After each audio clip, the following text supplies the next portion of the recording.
Hi everybody, my name is Anthony Booth. I am the owner of Booth's Handyman Services, located in Connecticut. This is my first YouTube video that I've decided to make. I wish I started much earlier because I've taken on all kinds of crazy projects over the years. This project is a makeover of my lawn tractor.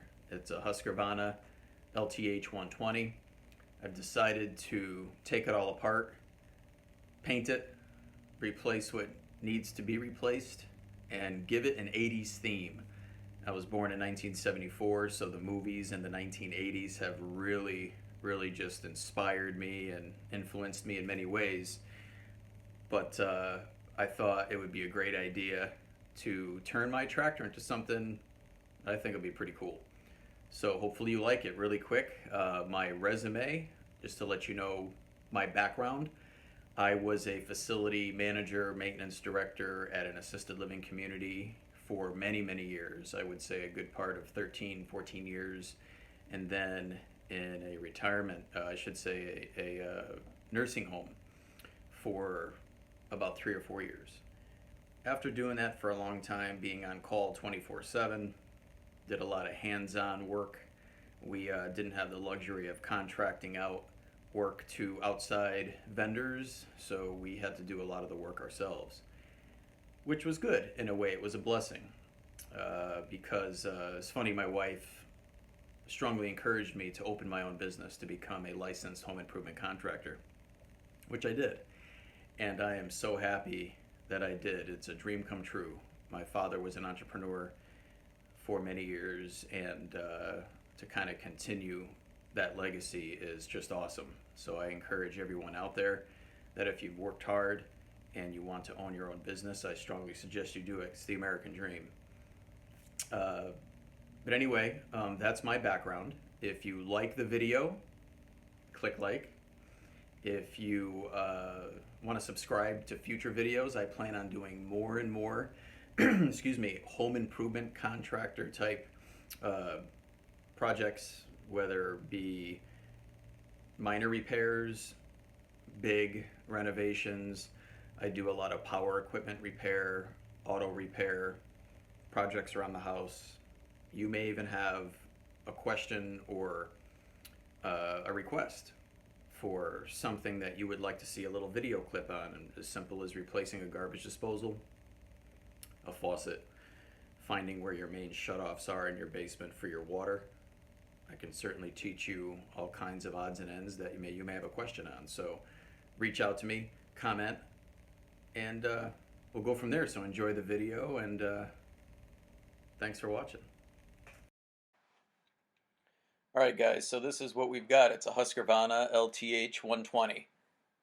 I wanted to make some before video clips of the stickers intact and the condition of the tractor. As you can see, it's pretty orange. The goal was to make it the way I wanted it. Remove the stickers, prepare all the areas for a paint job, and while taking it apart, trying to find anything wrong with it.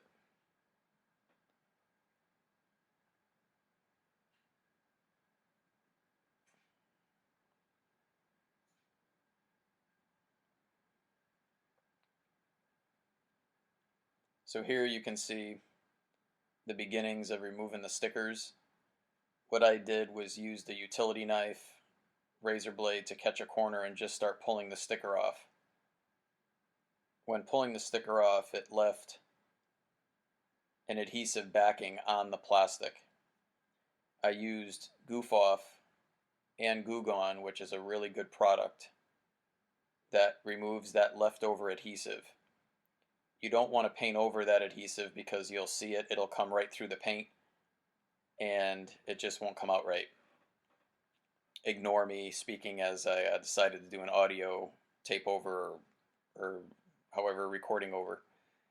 So here's an example of using the utility knife.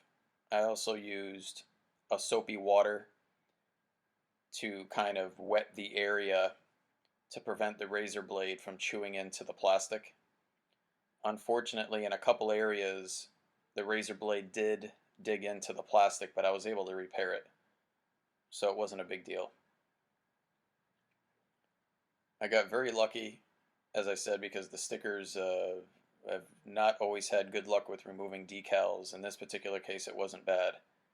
So definitely worth celebrating with a little bit of dancing, as you can see. Wow, that's pretty ridiculous. So just moving along, as you can see here, I decided to power wash the tractor to get the grime and dirt and grease off.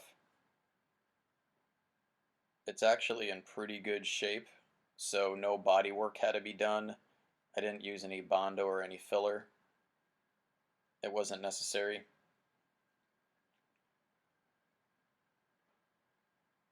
The motor, just in case you're wondering, is a 12 horsepower Briggs & Stratton. It's a great motor. Here's the deck. The deck actually needed a lot more work than I thought. There was a lot more rust than I anticipated. I decided to replace the blades with new mulching blades, and I also decided to replace the belts.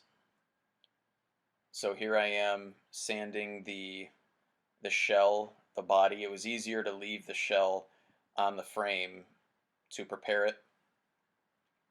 There wasn't much of a clear coat on this area, so when I started sanding, a lot of the orange paint started to come off, which was a good sign because I knew I would have a good surface to paint on.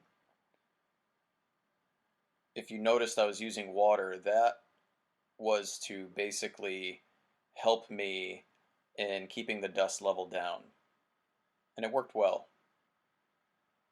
Then I worked my way over to the rims. The rims were fairly clean, but I did not want to keep them gray. I decided to paint them a different color as well. Although the rims look clean, you definitely want to scuff them up, clean the area so the paint has something to adhere to.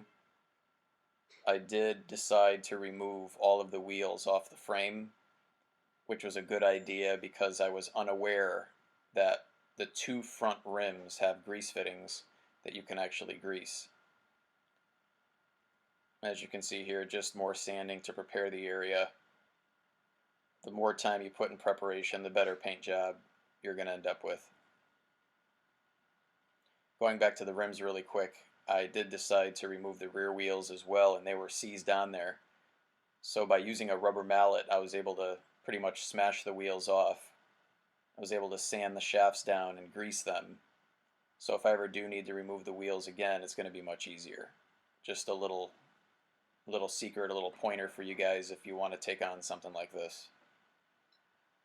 So here's the body. Basically, you've got your frame left. I decided to take everything off. The hood, the shell. To take off the shell, the battery had to be removed. You have to disconnect some springs that are under the seat, which I'm pretty sure creates a ground for the kill switch when you get off the tractor, the blades, and the machine shuts off for safety. There is the deck I decided to paint multiple coats of red. All of the wheels were taken off the tractor, as I mentioned before. It was just much easier for me to paint both sides of the rims by taping them off. I used newspaper, painter's tape, very simple, just to avoid overspray from getting on the tires. This was a good idea outside, just to go ahead and elevate everything. A few coats of paint underneath the shell, the top part of the shell. As you can see here, the drink holder and the two knobs that go on the tractor. I got really lucky with the hot, dry weather, so everything dried really good, which was awesome. Here you can see I removed the front grille off of the hood, painted that a different color. Out here is when some things were still orange, as the shell you can see. And the hood got multiple coats of paint, so did the deck, and everything got 3 coats of clear, just to protect the paint job. Wasn't necessary, but I did it. Really quick, I used Rust-Oleum products, Rust-Oleum paint, Rust-Oleum primer, and Rust-Oleum clear. Here are some before and after pictures in a slideshow setting for you where you can see the condition of the deck and the mower.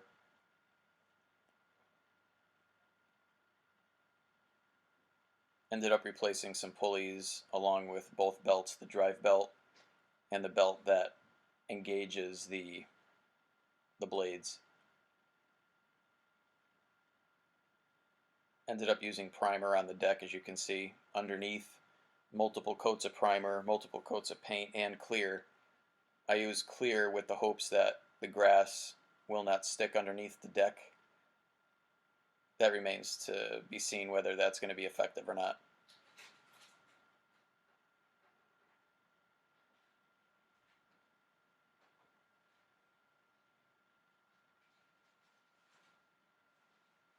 You could never use enough drop covers, by the way. Even though I used cardboard and drop covers, I still ended up with overspray on the garage, not the garage floor, but the driveway ground. No big deal at all, just wanted to throw it out there. If you're a real stickler on overspray, one drop cover will not do it. It did take a while to tape off both sides of the wheels, but it saved me time because I didn't have to clean the rubber after.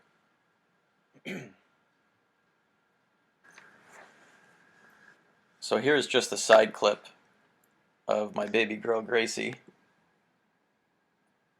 It was time to give her some water, take a little break from working on the tractor, throw the ball around, and make her happy. Guys, if there's one thing I can tell you, you've got to stop sometimes, grab your dog, go in the backyard, and spend some time with them. You get unconditional love from your pet, so you got to give that love back. Now, as you can see, she wants to play with the ball, but look at this. She never wants to give me the ball. I try multiple times. See what she does? She's a good girl, though. You'll see her again in other videos. Her name? Crazy Gracie.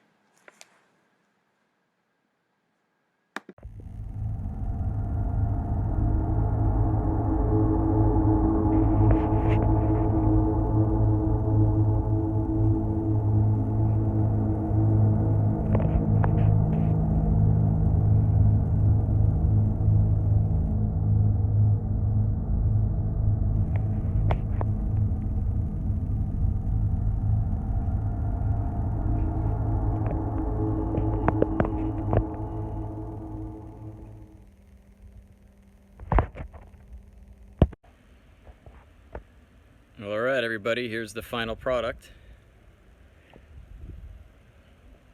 Had to get this badass sticker. Look at that. That kind of finalized the project. Ghostbusters, baby. 1980s. Well, I certainly hope you enjoyed viewing all the different steps and making this tractor a Ghostbusters tractor. It was a lot more work than I thought, but it was well worth it.